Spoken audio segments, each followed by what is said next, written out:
The film begins with Reese, a teenager, in a small room with telephones on the walls.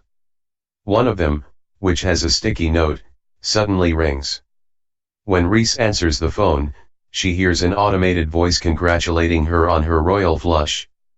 Other phones start ringing as she tries to understand what's going on, and they all have the same response. Water starts pouring out of the phones and filling the room suddenly. Reese then raises her head and notices a toilet connected to the ceiling. When she realizes she needs to flush the toilet, she starts climbing the wall with the help of the phone. However, she cannot find the toilet handle. Reese calms down and reads the number on the sticky note from earlier, believing she will drown if she does not act. Fortunately, an idea occurs to her, and with little time on her hands, Reese swims back down and dials the number on one of the telephones. Her plan succeeds, and the phone reveals a hidden compartment containing the missing toilet handle. Reese hurries back to the top and fixes the toilet handle. Afterward, she flushes the toilet, emptying the excess water out, which saves her life. However, it soon becomes clear that the entire experience was a virtual reality game. Reese removes her VR headset, revealing that she is surrounded by other hardcore gamers in an esports center. She returns home and has dinner with her dad, Chris. Reese lost her mom when she was very young, so the two are close. The room light starts to flicker out of nowhere and short circuits. Then we see a montage of various electrical outputs from around the city, all of which are destroyed similarly. Everything that utilizes electricity is imploding for an unknown reason. Back in the house, Chris dismisses the incident, assuming that the city is experiencing a routine power outage. However, Reese cannot receive a signal and is thus cut off from the outside world. Unfortunately, Reese's computer system catches fire due to the constant short circuits. She manages to put out the fire but cannot save her computer. Then, Chris lights a lantern in the living room and tells Reese that the blackout gave her a much-needed break from her devices. The two then look through some old pictures on her iPad and reminisce about Reese's deceased mother. They soon fall asleep on the couch. Reese notices a weird noise coming from their warehouse in the middle of the night and decides to investigate. Without waking her dad, she slowly exits the house with a lantern and enters the warehouse. She discovers a book titled Radioflash, a similar term for electromagnetic pulse, or EMP. As Reese looks around, we learn that the warehouse belonged to her grandfather Franks, who moved to the mountains a few years ago. After a while, Reese removes a cloth blanket from the table, revealing a dismantled radio station beneath it. She skillfully assembles the parts and successfully connects the radio, hoping to get some answers from Frank. She then activates the device and summons her grandfather, who responds a few seconds later. Frank, it turns out, is also very concerned about the power outage, which he describes as apocalyptic. According to him, the mysterious outage has affected almost the entire western part of the United States. He believes it has something to do with electromagnetic pulse attacks. Frank then requests Chris, but discovers that he is already asleep. As a result, he instructs Reese to summon him to the radio the following day, as they are running out of time. He wants the father-daughter team to leave their home right away and join him in the mountains, where he has plenty of supplies. Before hanging up, Frank leads Reese to a map and a mobile radio that will help them on their journey. However, the radio will only work once they are within a 5-mile radius of Frank. All of this suggests that he had planned this event long ago. Reese agrees and informs her father of the situation the following day. Chris initially refuses to go to Frank's house, claiming that he is insane, but when his daughter insists, he calls the old man. Soon after, the two arrive at the warehouse, and Reese begins the radio transmission. Chris and Frank begin their conversation after she has left. The old man begins by explaining the truth about the power outage. He reveals that everything is happening due to an EMP, which will soon cause chaos and bedlam throughout the United States. He also claims that supplies and tools will run out in 3 days, making a living in the mountains with him the only safe option. After hearing all of this, Chris is now convinced and decides to depart immediately. After a while, he and Reese begin packing their belongings as the situation outside worsens. Because of the prolonged power outage, police and civilians are at odds. Nobody knows what is going on or when it will end. Meanwhile, Chris and Reese get in their car and start driving. They stop by the only accessible supermarket on their way to get some supplies. They quickly retreat, however, when they witness widespread violence for common supplies such as water and food. As they leave, we see that thousands of other people are also attempting to flee the city. The father-daughter duo is forced to pause on a bridge in the following scene due to an accident blocking the road. Reese witnesses a lady who appears to have lost her life. After a few hours, the tension on the bridge reaches a breaking point, and an impatient man rams his car into another. This clears the way for Chris and Reese to return to their vehicle and continue their journey. Later that night, Reese awakens to discover that they have missed the intersection and are traveling in the wrong direction. This distracts Chris, and he takes his gaze away from the road for a brief moment. He loses control of the car and crashes into the nearby woods as a result of the split second. Reese is awoken the following day by her father, who is relieved to see her unharmed. Chris, on the other hand, appears to have it in his head and is bleeding slightly. The two then decide to take a shortcut to Frank's location by following a nearby river.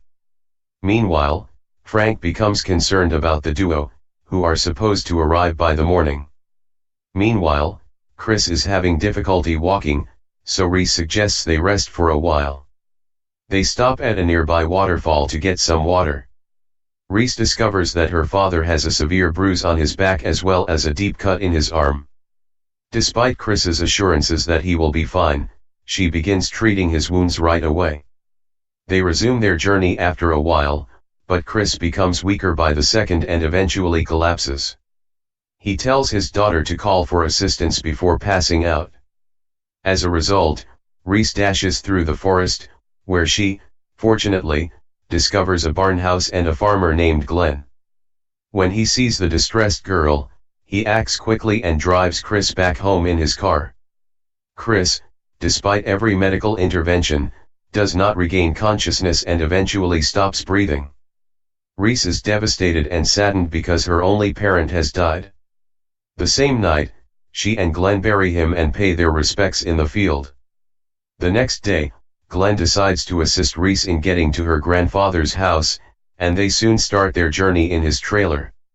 Frank, on the other hand, is fed up with waiting and decides to go look for Chris and Reese himself. He discovers their crash site and a bloody cloth on the floor beside the car a few hours later.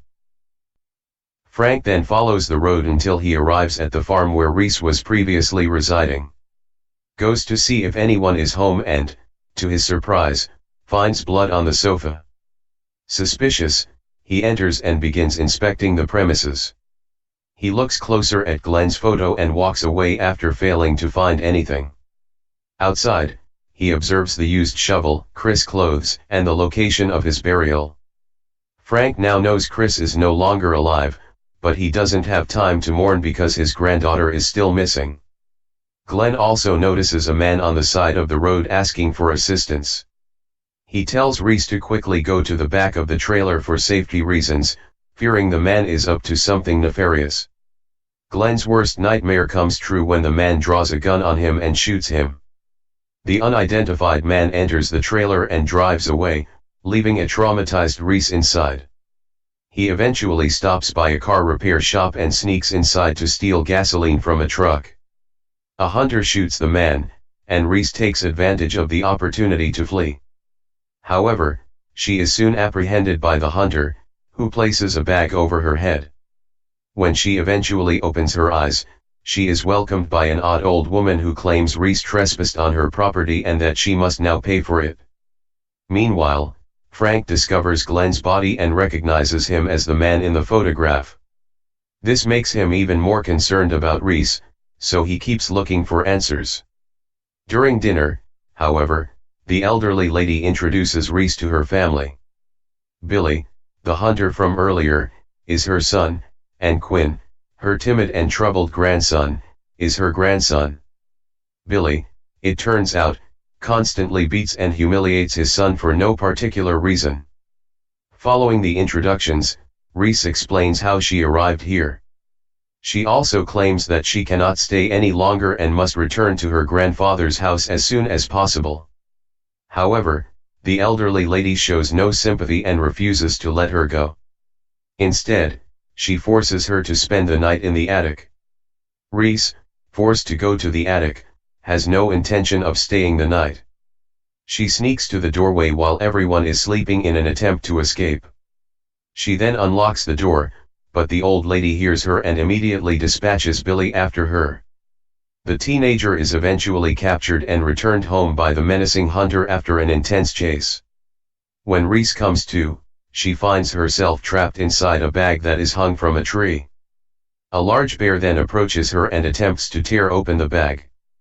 The teenager appears to be about to be eaten alive, but Billy arrives just in time and shoots the bear down. Reese was simply used as bait to entice the colossal beast. She is taken to a small storeroom after the close encounter, where Billy leaves her for a week. However, one day, he takes her out, and the old lady tries to persuade her to stay and partner with one of her sons. Reese, on the other hand, responds that she prefers to stay inside the storeroom than with those maniacs. Her wish is granted when the enraged woman orders Reese's return to the storeroom.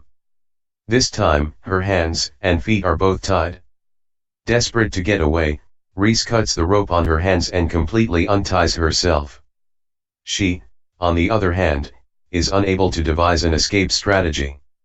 Just then, she notices Quinn peering at her and devising a strategy. Reese is aware that he has sympathy for her, so she decides to take advantage of this weakness of his. She begins pressuring him for assistance, and surprisingly, Quinn agrees, fed up with the constant abuse from his grandmother and father.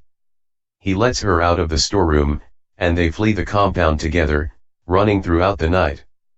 Billy discovers the next morning that both of them have escaped and immediately begins his search. He tracks their steps and broken branches, gradually catching up to them. Quinn and Reese, on the other hand, form a bond and eat berries after fleeing the compound. A few moments later, they come to a cliff, and Quinn nearly falls to his death, but Reese saves him. Next, they come across a log that serves as a bridge and slowly cross it.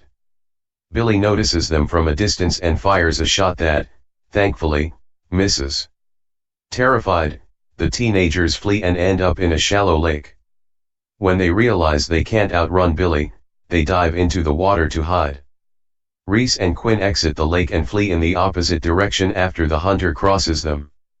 However, because Billy is an experienced hunter, he notices them from behind and tails them again.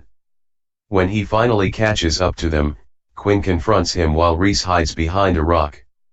Billy's gun falls in front of Reese during the fight, but she's reluctant to use it. Reese gains the confidence to pick up the gun when she realizes Quinn will be beaten to death if she does not act. She aims for Billy and kills him with a single clean shot. However, it is evident that her grandfather, Frank, fired the gun and saved the two. He arrived at the location after hearing gunshots. Reese runs to her grandfather and hugs him tightly while crying. The scene shifts to the future, where Quinn and Reese live with Frank and participate in family activities. The world is still struggling to cope with the ill effects of the EMP, but here in the mountains, everything needed to survive is plentiful.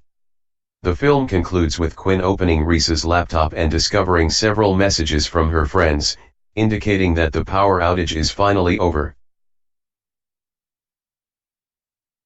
Thanks for watching and don't forget to like and subscribe.